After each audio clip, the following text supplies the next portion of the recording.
Welcome viewer, I am Murugan S.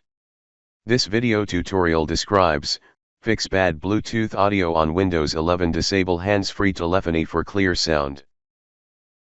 Click Start, Settings, click Bluetooth and Devices.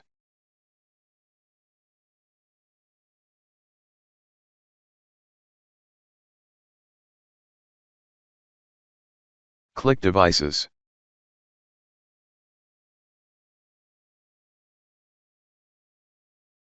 Click More Devices and Printer Settings.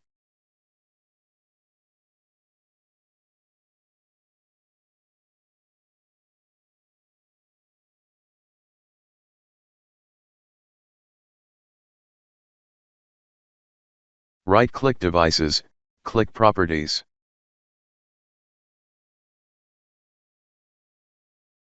Uncheck Hands-Free Telephony.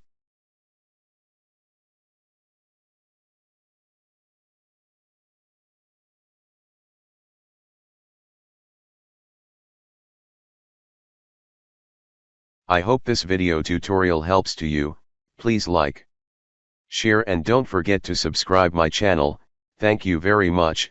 See you next video.